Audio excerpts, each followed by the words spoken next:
നമ്മുടെ ഇന്നത്തെ വീഡിയോയിൽ കാണുന്ന ഈ ഒരു പ്ലാന്റ് മില്ലിമൽസിൻ്റെ പിങ്ക് കളറിലെ ഒരു പ്ലാന്റാണ് ഈ കാണുന്നത്.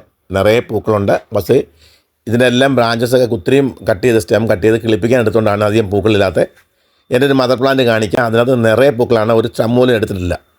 അപ്പോൾ അതിൽ നിന്ന് ഇതിൻ്റെ സീഡ് കിട്ടാറുണ്ട്. സീഡ് കിളിപ്പിച്ച ഒരു പ്ലാന്റാണ്. ലാവണ്ടർ കളറിലൊരു പ്ലാന്റ് കിട്ടിയിട്ടുണ്ട്. പക്ഷേ ഇതിൻ്റെ ഈ ബ്രാഞ്ചസ് വരുന്നതെല്ലാം ഒരു മഞ്ഞളിപ്പ് കാണുന്നുണ്ട്. ഇപ്പോൾ നല്ല വെയിലത്താണ് ഈ പ്ലാന്റിനെ ഇട്ടിരിക്കുന്നത്. ഇനി ഒരു കാര്യം ശ്രദ്ധിക്കേണ്ട കാര്യം എന്ന് പറഞ്ഞാൽ പ്ലാന്റ് വളർത്തുന്നവരെല്ലാം ശ്രദ്ധിക്കണം.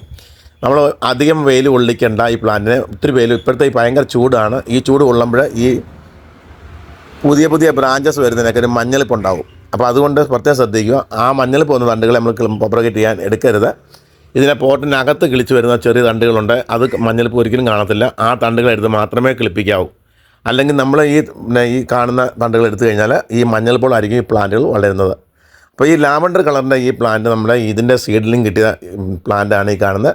അങ്ങനെ നമ്മൾ സീഡ്ലിംഗ് ചെയ്യുമ്പോൾ നമുക്ക് ഒത്തിരി വെറൈറ്റികൾ കിട്ടാറുണ്ട്.